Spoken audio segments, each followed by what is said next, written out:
नमस्कार मंडळी, स्वागत आहे तुमचं माझ्या आजच्या नवीन पॉडकास्टमध्ये। आजचा आपला विषय आहे आरशाचार दोरी।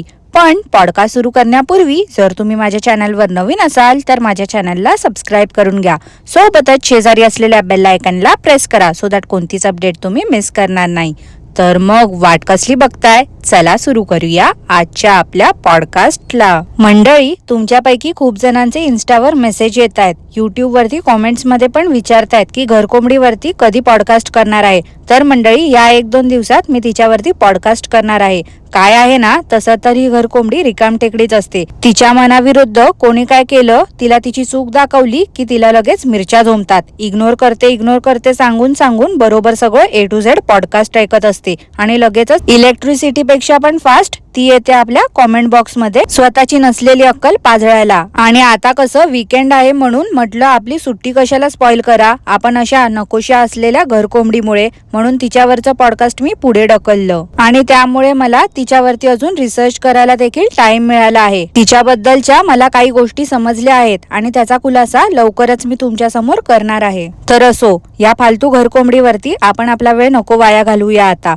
आपण आजच्या विषयाकडे वळूया, जो आहे आरशा मॅडमचा। बरेच दिवस झाले, जवळजवळ 15 दिवस होऊन गेले असतील आरशा मॅडम वरती पॉडकास्ट केलं नाही आहे। खरं तर ह्या आरशा मॅडम ना त्या घरकोंबडी सारख्याच आहेत, एकदम पकाव। हिचे व्हिडिओ बघायचं म्हणजे मला सॅटर्डे संडे सुट्टीच्या दिवशी बघावे लागतात, कारण इतर दिवशी एवढा वेळ नसतो। ही बाई एवढी पकवते की मला झोपच येते आणि हिचे व्हिडिओ बघता बघता मला झोप लागते। त्यामुळे मी हिच्यावरती मोस्टली पॉडकास्ट संडेलाच केले आहेत। तर ह्या आरशा मॅडम आहेत प्रेग्नेंट। मुलाच्या सुट्टीनिमित्त या गेल्या होत्या यांच्या गावी। आधी तर या माहेरी गेल्या होत्या, कारण की त्यांची आई देखील त्यांच्या सोबत होती।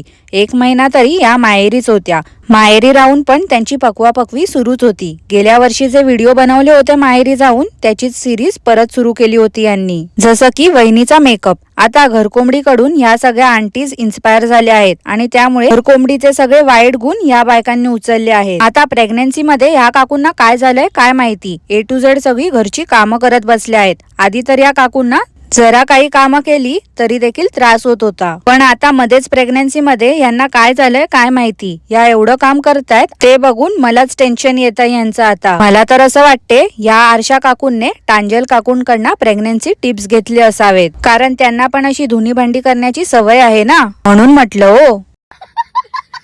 आता या आरशा मॅडम प्रेग्नेंट आहेत म्हटल्यावर त्या टॉपिकवर व्हिडिओ नको का करायला, म्हणून काकूंने काय केलं तर त्याच्यावरती पण व्हिडिओ बनवले। एक तर क्वेश्चन आन्सर व्लॉग आणि दुसरा असा की प्रेग्नेन्सी IVF थ्रू आहे की नॅचरल। ह्या काकूंने जेव्हा यांची प्रेग्नेन्सी डिक्लेअर केली होती तेव्हा सुरुवातीला तर यांनी मिस्टरांसोबत 65 व्हिडिओ केला होता, ट्विन्स की सिंगल बेबी, आणि असाच सेम व्हिडिओ या काकूंने गेल्या वर्षी देखील केला होता। आता प्रेग्नेन्सी IVF थ्रू आहे की नॅचरल, त्या व्हिडिओमध्ये या काकूंना जे प्रश्न विचारले होते यांच्या अंधमंद भक्तांनी, त्यावर उत्तर द्यायचं सोडून त्या विषयाला उगाचच भरकवत होत्या या काकू। व्हिडिओच्या सुरुवातीला तर या काकू मोठी लिस्ट घेऊन बसल्या होत्या प्रश्नांची, पण ह्याच एक प्रश्नाचं उत्तर दिलं आणि 20 मिनिटं इकडच्या तिकडच्या गोष्टी केल्या। वर व्हिडिओच्या एंडला बोलतात की अजून काही प्रश्न असतील तर ते विचारा।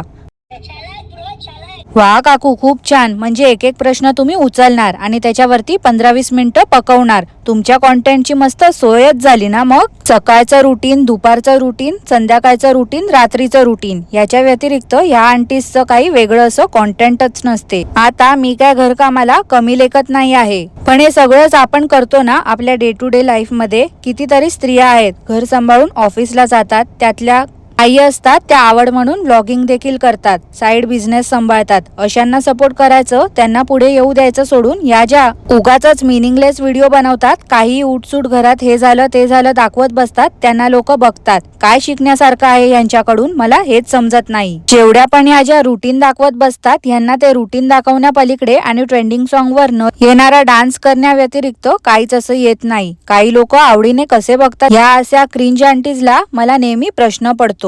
आता या आरशा काकू प्रेग्नेंट आहेत, यांनी खूप विचारपूर्वक डिसिजन घेतलाय म्हणे बाळाला जन्म द्यायचा। ओव्हरऑल सगळेच पॅरेंट्स घेत असतील, पण आता यांच्या सासरी माहेरी गेल्या होत्या मुलाला शाळेला सुट्टी पडली होती म्हणून। यांचे मिस्टर कधी नव्हे ते परत कामाला जायला लागले आहेत, नशीब, नाहीतर एवढे दिवस पेड लिव्हज वरच होते वाटते। तसं पण कामावरनं सुट्टी घेऊन यांच्या मागे मागे कॅमेरामॅन सारखे फिरत असायचे. आता कोल्हापूरला यांच्यासोबत कोणीच नसल्यामुळे काकूने ठरवलं की सासरीच राहायचं काही दिवस, कारण मुलगा आणि त्या एकटीने सगळं मॅनेज नाही करू शकणार. रात्री जर एमर्जन्सी आली तर एकटीने त्या मॅनेज नाही करू शकत. आणि आता कोणीच यांच्यासोबत यायला तयार नाही आहे. एवढे महिने आई होती, पण सगळं काही ही बाई तिच्याकडूनच करून घ्यायची, म्हणून ती देखील वैतागली असेल. तसं तर आरशा मॅडम सासूबाईंना कन्व्हिन्स करतायत कोल्हापूरला यांच्यासोबत येण्यासाठी, पण सासूबाई अजून नकारच देतायत. आणि एवढे दिवस मिस्टर देखील घरीच होते, त्यामुळे त्यांना परत सुट्ट्या मिळत नसल्यामुळे आरशा मॅडमने ठरवलं आहे की सासरीच राहायचं. आता या आरशा मॅडम सासरी राहतात म्हटल्यावर त्या चिमुकल्या फ्रीला पण राहावं लागतंय. आणि या आरशा मॅडमच्या सगळ्या भानगडीमध्ये त्या मुलाची शाळा बुडते. हा जुलै महिना सुरू आहे, शाळा जून मध्येच सुरू झाल्या आहेत. ह्या काकू लाख बोलतात की मी त्याचा अभ्यास घेते घरी, मला जसा वेळ मिळेल तसा, त्याला इकडच्या शाळेत पण असंच पाठवते मी बसायला. पण त्याने काय होणार आहे ना मंडळी, ह्या काकू एवढ्या बेजबाबदार कशा असू शकतात? खरं तर मुलाच्या शिक्षणाची यांना काहीच पडलेली नाही आहे. आता सुरुवातीलाच या काकू बोलत होत्या ना की बेबी प्लॅनिंग यांनी खूप विचारपूर्वक केला आहे, मग आता सगळं मॅनेज पण यांना करता आलं पाहिजे. ह्या काकू यांच्या सोयीनुसार सगळं बघतायत, पण त्यात विनाकारण तो मुलगा भरडला जातोय. त्याचं काय? यांनी जराही विचार नाही केला त्याचा. ह्या काकूंना समजायला हवं होतं की त्याचं शाळेचं कसं होईल तिकडे गेल्यावर. ह्या लाख राहतील डिलिव्हरी होईपर्यंत, पण त्या 3-4 महिन्यात त्याचं तर नुकसानच होणार आहे ना. ह्या काकू आता कन्फ्युज झाल्या आहेत की मॅनेज कसं करावं. ते पण आता यांनी अंधमंद भक्तांनाच विचारलं आहे की तुम्ही कॉमेंट मध्ये सांगा मला. ह्या काकूंना आता माहिती आहे की सासू देखील येत नाही आहे सोबत आणि आई देखील येत नाही आहे, तर आता निदान त्या मुलाला तिथेच शाळेत तरी टाकायचं ना यांनी. एवढं तर या काकू करूच शकतात. त्यांचे मिनिंगलेस आणि रटाय व्हिडिओ बघून बघून यांचे अंधमंद भक्त पण यांच्यासारखेच अनपढ आहेत असं मला वाटते. कारण बघा ना, कॉमेंट काय करतात तर तू त्या मुलाच्या शाळेला जास्त महत्व देऊ नकोस, तुझी तब्येत बघ. आता मंडळी तुम्हीच सांगा, कोण सुशिक्षित असतं तर त्याने अशी कॉमेंट केली असती का? याला काय अर्थ आहे की शाळेला महत्व देऊ नको? म्हणजे आरशा मॅडमची तब्येत महत्वाची आहे, पण त्याच सोबत मुलाचं शिक्षणही तेवढंच महत्वाचं आहे, नाही का? या काकू मार बोलत होत्या की मी आता फायनान्शियली स्टेबल आहे. मग आता या फायनान्शियली स्टेबल आहेत तर या आरामात एक 24 तास केअरटेकर ठेवू शकतात त्यांच्यासोबत. केअरटेकर असल्यामुळे आरशा मॅडमला पण आराम मिळेल आणि त्याचसोबत त्या मुलाची शाळा देखील बुडणार नाही. पण मला माहिती आहे या आरशा मॅडम ना एवढ्या चिकट्या आहेत की त्या पत्रास्टेच्या केअरटेकर आणि ससुल्याला पण लाजवतील. काटकसरच्या नावाखाली चिकटेपणाच यांच्या नसानसात भरलाय. आरशा मॅडम, माझं फक्त एवढंच म्हणणं आहे तुम्हाला की तुम्ही तुमच्या सोबतच मुलाचा पण विचार करा. तुम्ही जिथे आता राहताय तिथे थोड्या दिवसांअगोदर साप देखील आला होता असं तुम्ही बोलत होत्या.